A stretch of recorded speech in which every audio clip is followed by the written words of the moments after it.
Hi hello friends, welcome to happy home blogs. ನಾನು ನಿಮ್ಮ ಮೋನಿಕಾ. ಇವತ್ತಿನ ನಮ್ಮ ಹೋಮ್ ಬ್ಲಾಗ್ಸ್ನಲ್ಲಿ ನಾನು ನಿಮಗೆ ಒಂದು ಸ್ಪೆಷಲ್ ಆದ ಪೆಪ್ಪರ್ ಬೆಂಡೆಕಾಯಿ ಫ್ರೈ ಮಾಡೋದನ್ನು ತೋರಿಸ್ಕೊಡ್ತಾ ಇದ್ದೀನಿ. ಬನ್ನಿ ವಿಡಿಯೋ ನೋಡ್ಕೊಬರೋಣ.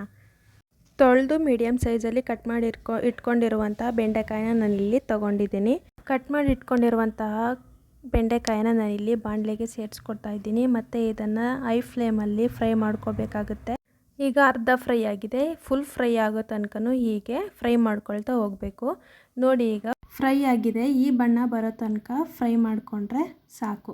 ಫ್ರೈ ಮಾಡ್ಕೊಳ್ಳೋದಕ್ಕೆ ನಾನು ಈರುಳ್ಳಿ, ಬೆಳ್ಳುಳ್ಳಿ, ಮೆಣಸಿನ್ಕಾಯಿ, ಕರಿಬೇವಿನ ಸೊಪ್ಪು, ಸಾಸಿವೆನ ತೊಗೊಂಡಿದ್ದೀನಿ.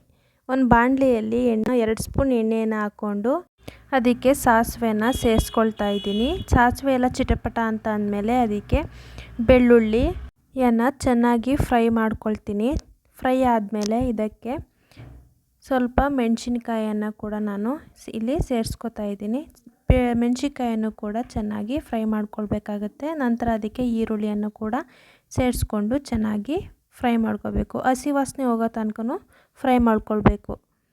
ಇದಕ್ಕೆ ಇವಾಗ ಕರಿಬೇವಿನ ಸೊಪ್ಪನ್ನು ಆ್ಯಡ್ ಮಾಡಿಕೊಂಡು ಫ್ರೈ ಮಾಡ್ಕೊಳ್ತಾ ಇದ್ದೀನಿ. ಫ್ರೈ ಮಾಡ್ಕೊಂಡಾಗಿದೆ. ಇದಕ್ಕೆ ಬೆಂಡೆಕಾಯನ್ನು ಸೇರಿಸ್ಕೊಂಡು ಅದನ್ನು ಕೂಡ ಮಿಕ್ಸ್ ಮಾಡಿ ಫ್ರೈ ಮಾಡ್ಕೊಳ್ತೀನಿ.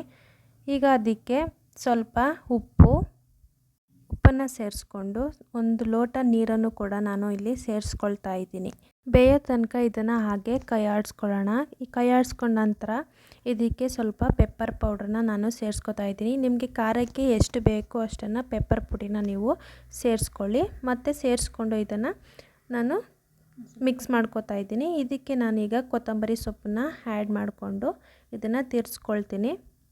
ಮಿಕ್ಸ್ ಮಾಡಿದ ನಂತರ ಅರ್ಧ ನಿಂಬೆಹಣ್ಣಿನ ರಸವನ್ನು ನಾನಿಲ್ಲಿ ಹಾಕೋತಾ ಇದ್ದೀನಿ.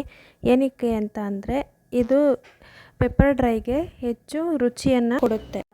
ಇದನ್ನು ಮೊಸರನ್ನ, ಬೇಳೆ ದಾಲು, ಬೇಳೆ ಸಾಂಬಾರು, ರಸಮ್ ಜೊತೆ ಸೈಡ್ ಡಿಶ್ ಆಗಿ ಕೂಡ ಮಾಡ್ಕೊಳ್ಬೋದು. ತುಂಬ ಟೇಸ್ಟಿಯಾಗಿರುತ್ತೆ. ನೋಡಿದ್ರಲ್ಲ ಎಷ್ಟು ಸುಲಭವಾಗಿ ಟೇಸ್ಟಿಯಾಗಿ ಬಂತು ಅಂತ. ನೀವು ಮನೇಲಿ ಟ್ರೈ ಮಾಡಿ ನೋಡಿ ಮತ್ತು ಹೇಗೆ ಬಂತು ಅನ್ನೋದನ್ನು ನನಗೆ ಕಮೆಂಟ್ ಮಾಡಿ ತಿಳಿಸಿ. ಈ ವಿಡಿಯೋ ನಿಮಗೆ ಇಷ್ಟ ಆಗಿದ್ದಲ್ಲಿ ನಿಮ್ಮ ಫ್ರೆಂಡ್ಗಳಿಗೆ ಶೇರ್ ಮಾಡಿ, ಲೈಕ್ ಮಾಡಿ ಮತ್ತು ಸಬ್ಸ್ಕ್ರೈಬ್ ಮಾಡೋದನ್ನು ಮರಿಬೇಡಿ. Thank you for watching.